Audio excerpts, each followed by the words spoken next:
할렐루야. 2019년 새해가 밝았고 모든 세계가 새로운 계획과 꿈과 비전을 힘차게 세워서 전진하고 새로 모든 것이 힘차게 활동하는 계절입니다. 오늘 우리 사랑하는 성도 여러분, 또 각국에서 시청하신 여러분들, 정말 이 한 해 꼭 좋은 일만 있기를 주의 이름으로 축복합니다. 또 꼭 있게 될 줄로 믿으시기 바랍니다. 저는 오늘 읽어주신 본문에 보면은 야곱이 자기 생애에 정말 굴곡이 많은 그런 모습을 볼 수가 있습니다. 이 야곱의 결정적인 순간이 과거와 현재와 미래와 연결되어 있는 아주 기구한 삶이 발자취가 기록되어 있습니다. 그래서 오늘 저는 야복강 기도의 3대 응답이라는 제목을 가지고 새롭게 출발한 야곱의 생애의 축복이 여러분과 저와 우리 모두에게 임하기를 주의 이름으로 축원합니다. 사람은 어느 순간에 결정적인 찬스가 있습니다. 또 결정적인 장소가 있습니다. 이를테면 모세는 호렙산에서 하나님을 만난 순간부터 큰 사역에 임하게 됐습니다. 엘리야는 갈멜산에서 결정적인 승리의 기적이 출발되었습니다. 또 이제 모세는 호렙산에서 있었고 또 시내산이란 그 산에서 큰 율법을 받게 된 이런 또 제2의 출발의 장소가 있었습니다.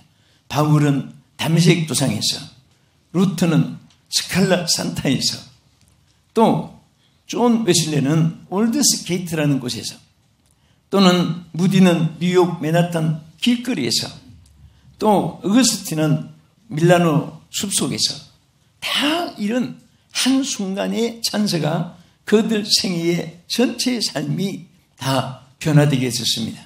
엘리사라고 하는 사람은 그 엘리야를 통해 요단에서부터 큰 기적의 순간이 출발된 것을 볼 수가 있습니다.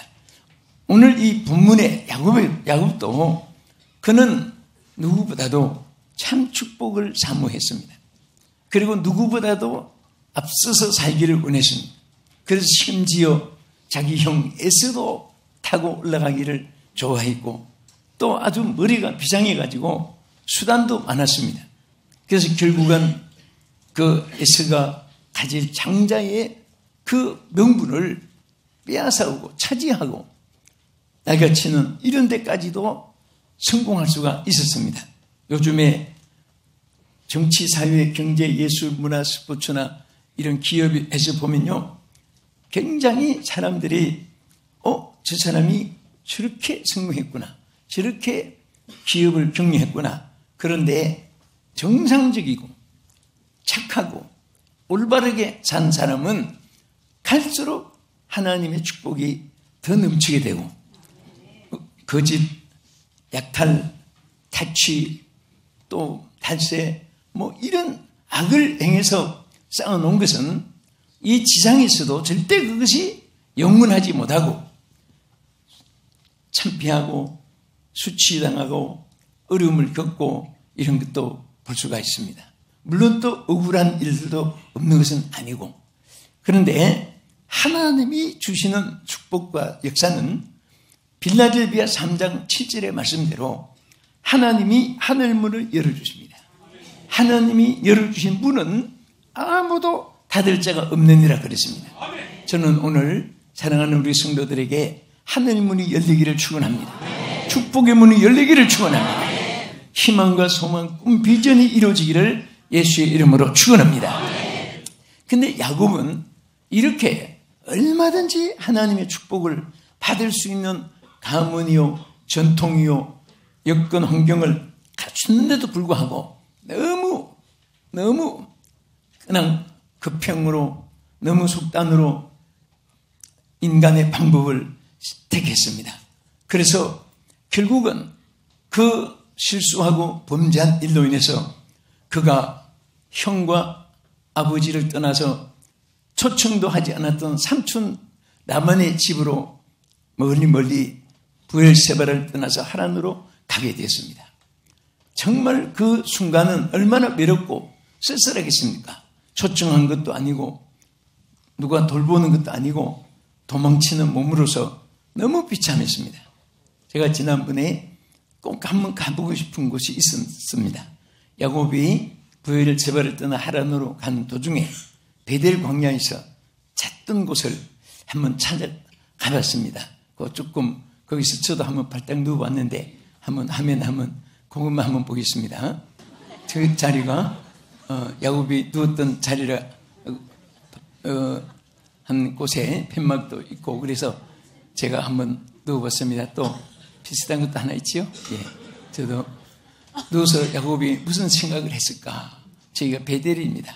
베델인데 이스라엘 베델인데 전 옆으로 모로도 누워보고 반듯하게 또 하늘을 쳐다보기도 하고 야곱이 몸부림을 쳤던 것을 저도 한번 쳐봤는데 옆으로 누웠던 것만 찍혀 있습니다.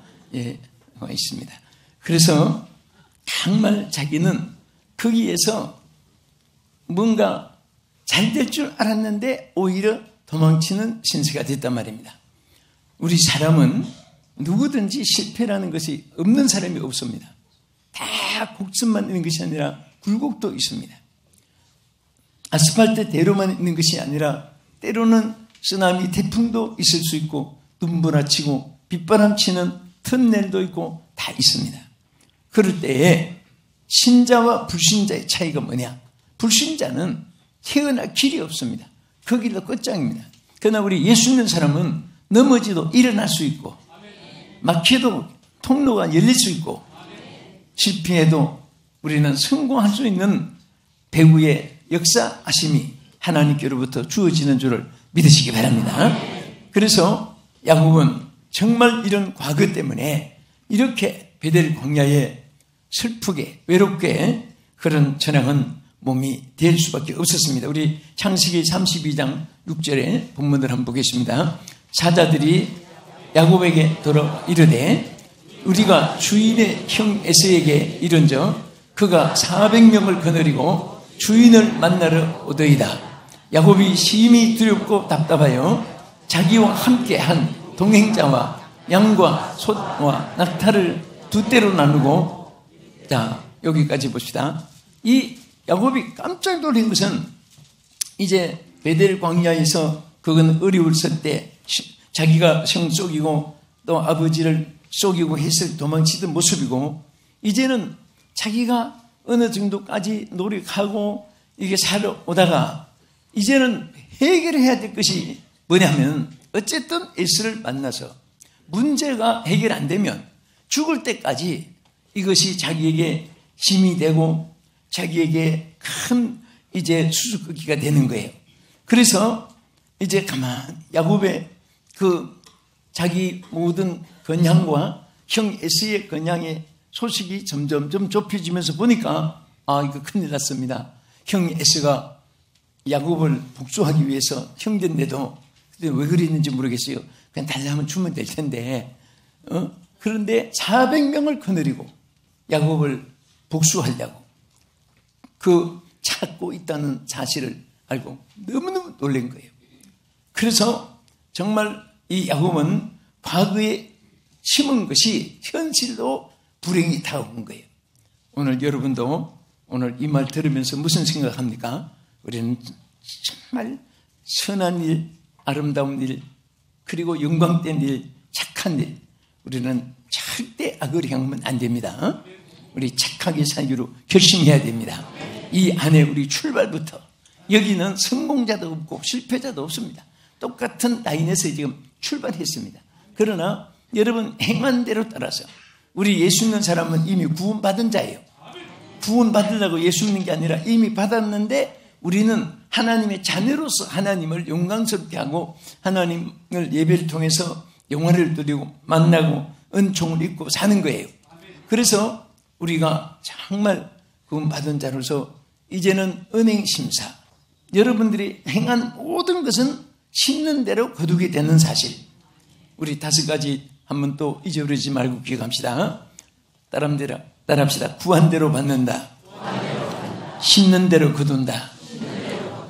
말한 대로 되어진다. 믿은 대로 이루어진다. 행한 대로 돌아온다. 자, 이게 다 그대로 되는 거예요. 응?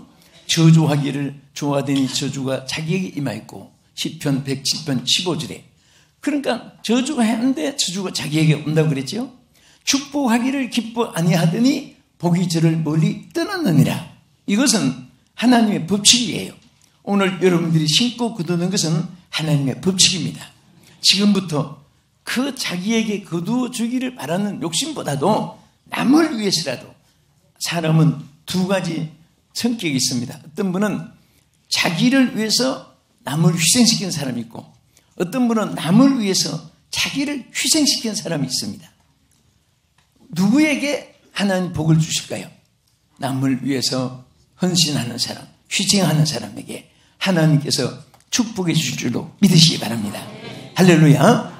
우리가 왜 인생의 여정에 어려움이 없겠습니까? 그러나 또 천사처럼 나는 의롭고 나는 실패가 없다고 자랑할 사람은 아무도 없습니다. 그럴 때마다 중요한 것이 있습니다. 야곱에게 가장 핵심적이고 과거로 인한 이 비극의 해결에 중요한 것은 바로 32장 11절에 하나님께 간구한 이 기도를 한번 보시기 바랍니다. 여기 야곱이 하나님 앞에 창세기 32장 11절에 이렇게 기도했습니다. 내가 주께 간구하오니 내 형의 손에서 에서의 손에서 나를 건져내시옵소서. 내가 그를 두려워하면 그가 와서 나와 내 처자들을 칠까 겁이 나기 때문이다. 자, 제일 해결의 핵심은 하나님 앞에 부르짖는 겁니다. 기도한 것입니다. 그리고 기도는 하나도 가정이 있으면 안 돼요. 그대로 고백하고 그대로 하나님께 아뢰면 하나님은 구하는 자는 절대로 어떤 사람이든지 예민하지 않고 애텐션 들어주실 줄 믿으시기 바랍니다. 하나님이 다 하나님께서 응답해 줄 줄로 믿으시기 바랍니다. 그래서 하나님은 항상 내가 응답해 주리라. 항상 내가 응답해 주리라. I will answer you라고 하는 이것이 얼마나 성경에 강조되어 있는지 모릅니다. 그래서 내가 주께 간구하오니. 자, 따라합시다. 내가 주께 간구하오니. 제가 좀 땅 치면은 무슨 일이 있다 하고, 자, 여러분 입에서 말이 나와보세요. 네, 똑똑하십니다. 내가 삼촌을 찾아가 봤더니 할 줄 알았는데 주께 간구해야 돼요. 그럼 하나님은 어떤 일에도 다 해결사가 될 줄로 믿으시기 바랍니다. 이렇게 간구하니까 또 하나님은 꼭 시행해 주시는 것이 있습니다. 우리 창세기 32장 12절. 이게 바로 과거 문제가 해결되게 된 키가 된 것입니다. 32장 12절. 주께서 말씀하시기를 내가 반드시 내게 은혜를 베풀어 내 씨로 바다에 셀 수 없는 모래같이 많게 하리라 하셨나이다. 할렐루야. 자, 그런 와중에서도 사람들은 돌을 던져야 되고 발길로 차야 되고 힘을 뱉을지 모르는데 하나님 앞에 기도했더니 그 와중에서 주께서 말씀하셨습니다. 뭐라고 했습니까? 내가 반드시 내게 은혜를 베풀어 주겠다. 내가 은혜를 베풀어 주겠다. 언제 이 약속했습니까? 구했을 때, 하나님 앞에 아뢰었을 때입니다. 이 한 해 동안 뜬일에도 기도하는 여러분 되기를 주의 이름으로 축원합니다. 자, 둘째는 야곱이 해결된 것이, 응답받은 것이 뭡니까? 현재 문제를 해결받았습니다. 따라합시다. 과거 문제는 청산받고 끝난 거예요. 그 다음에 현재 문제가 뭐냐면 하나님 앞에 과거에 잘못한 거 용서받고 은혜로 있고 했는데 문제는 에서가 400명을 이끌고 해치려고 오는 거예요. 예? 어찌할 수가 없잖아요. 자기가 그 막 군대를 모아가지고 이길 수도 있는 것도 아니고. 그래서 이 형 에서는 지금 어떤 상태에 있는가 하면 복수심이 머리까지 차 있습니다. 평생을 받은 위를 보고 뺏겨버린 거예요. 그것도 동생이 형을 사기친 거예요. 이건 동생도 아니다. 막 결단이 굽혀지지 않고 세월이 지났는데도. 그래서 세일 땅 에돔에서 400명을 준비해놓고 지금 다 야곱을 만나기만 하면 그냥 막 작살내겠다는 거예요. 400인을 거느리고 막 모아 달려오는 겁니다. 그 칼날의 도전과 공포심에 야곱은 지금 벌벌 떨고 있습니다. 현실 문제입니다. 자, 그래서 이 문제를 해결하기 위해서 야곱은 처음에는 사람의 방법을 두 가지를 사용했어요. 첫째는 막 뇌물 공세를 했습니다. 그 형 마음을 돌이키려고요. 그 얼마나 사람들에게 막 선발대로 보내는 것이 여기 32장 13절에서 기록되어 있습니다. 시간 없으니까 한번 쭉 읽어보겠습니다. 야곱이 거기서 밤을 지내고 그 소유 중에서 형 에스를 위하여 예물을 택하니 염소가 200이요 순염소가 20이요 암양이 200이요 순양이 20이요 전나는 낙타 30과 그 새끼요 암소가 40이요 황소가 10이요 암나귀가 20이요 그 새끼 나귀가 10이라. 자, 여기 보면 막 무지무지하게 암소, 이게 암염소를 200, 여러분 200마리라고 생각해 보세요. 얼마나 많아요. 그뿐입니까? 또 수염소는 작아요. 20명, 20명이 아니라 20마리. 그 다음에 암양, 양이 또 200마리고, 순양이 또 20마리고, 막 전나는 또 낙타가 30마리. 이 낙타가 막 이렇게 30마리고, 그 외에 이것이 막 큰 때를 이뤄가지고, 왜? 이거 주가지고 형 에스의 마음을 돌이켜보려고. 그런데 사실 이것 가지고 형 에스가 마음이 녹아질 수 있는 것은 아닙니다. 그래서 야곱이 또 방법을 취했어요. 자, 창세기 32장 23절.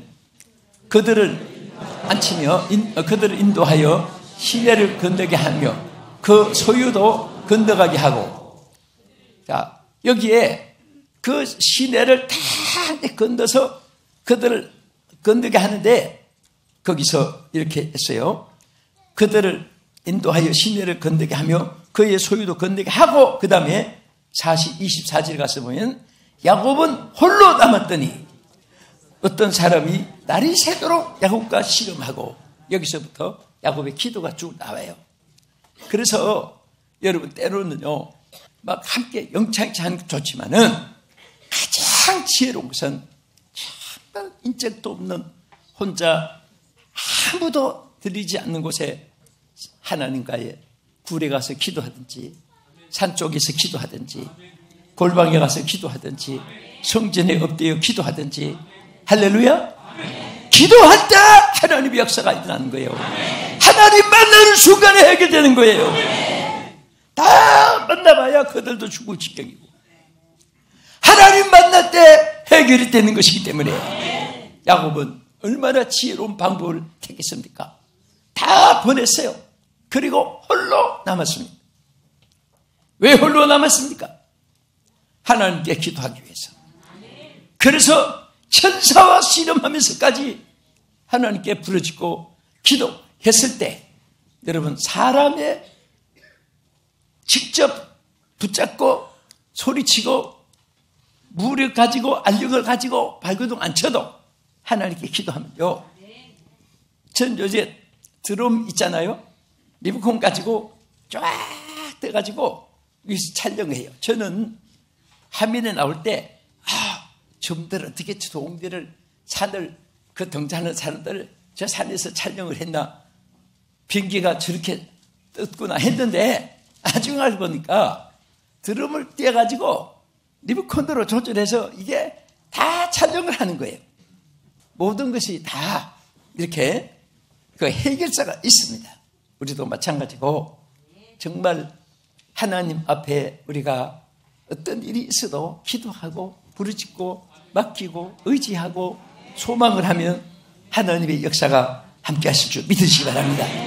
그래서 그의 큰 부닥친 현실 문제가 해결되었고 끝으로 그가 또 이제 문제는 과거 문제가 청산이 되었다 할지라도 현재 문제가 해결되었다 할지라도 이제 앞으로 어떻게 살 것인가 앞으로 내가 형 관계는 어떻게 될 것이며 에서와 관계가 어떻게 될 것이며 또 내가 이 양떼들과 내 처자식들은 어떻게 할 것이며 미래 문제가 얼마나 복잡하겠어요.